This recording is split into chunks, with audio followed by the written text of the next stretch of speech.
అండి, అందరికీ నమస్కారం. ఈరోజు మనము చేయబోయే రెసిపీ కరివేపాకు పొడి. ఇది చాలా ఈజీగా మనం చేసేసుకోవచ్చు. ఈ ప్రాసెస్ తెలియక చాలామంది దీన్ని చేయడానికి ఎంతో ఇబ్బంది పడతారు. కానీ మనం ఈజీగా నేను చెప్పే టిప్స్తో ఈజీగా మీరు కరివేపాకు పొడి చేసుకొని వేడి వేడి అన్నంలో కలుపుకొని తింటే చాలా బాగుంటుంది. చాలా టేస్టీగా కూడా ఉంటుంది. అలాగే 15 రోజుల పాటు నిల్వ కూడా ఉంటుంది.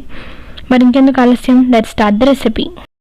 కరివేపాకు పొడి చేసుకునే ముందు రోజు మనం కరివేపాకులను నీటిలో నుంచి తడిపి తీసి నీడలో ఆరబెట్టుకోవాలి. కొద్ది గంటల పాటు పచ్చివాసన పచ్చినీరు అంతా పోయేంత వరకు ఆరబెట్టుకోవాలి. ఇప్పుడు కడాయిలోకి 1 స్పూన్ శనగపప్పు, 1 స్పూన్ పల్లీలు, అలాగే ఒక 1.5 స్పూన్ మినపప్పు, 1 స్పూన్ ధనియాలు, 1/4 స్పూన్ మెంతులు, అలాగే 1 స్పూన్ జీలకర్రని యాడ్ చేసుకోవాలి. వీటిని మనము దోరగా వేయించుకోవాలి. అలాగే లో ఫ్లేమ్లో పెట్టి దోరగా బాగా చక్కగా వేయించుకోవాలి. వేగిన మిశ్రమాన్ని మనం ఒక ప్లేట్లోకి తీసుకొని చల్లారబెట్టుకోవాలి. ఇప్పుడు నీడలో ఆరబెట్టుకున్న కరివేపాకుని 2 నిమిషాలు దోరగా వేయించుకోవాలి.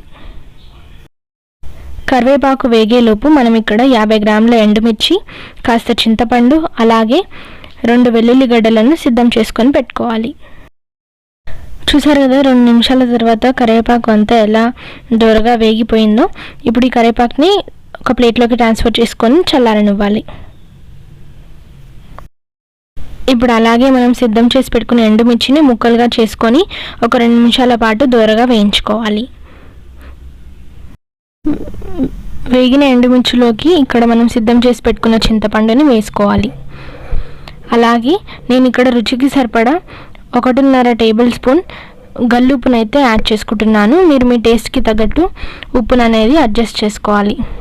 అలాగే సిద్ధం చేసి పెట్టుకున్న వెల్లుల్లి రెబ్బల్ని కూడా యాడ్ చేసుకొని దోరగా ఒక 5 నిమిషాల పాటు అన్నిటిని వేయించుకోవాలి. మనం ముందుగా వేయించి పెట్టుకున్న వాటిని ఒకసారి మిక్సీ పట్టుకోవాలి. అలాగే మనము ఎండుమిర్చిని ఆ మిశ్రమాన్ని అంతా కొద్దిగా వేసుకుంటూ మిక్సీ పట్టుకోవాలి.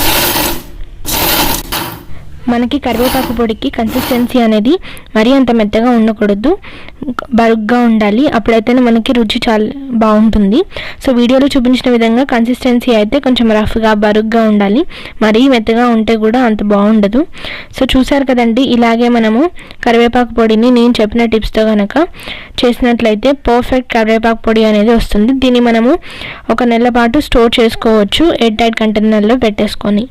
సో చూసారు కదా, మీకు కనుక మా రెసిపీ నచ్చినట్లయితే వీడియోని లైక్ చేయండి, షేర్ చేయండి అండ్ సబ్స్క్రైబ్ చేయండి. Thank you.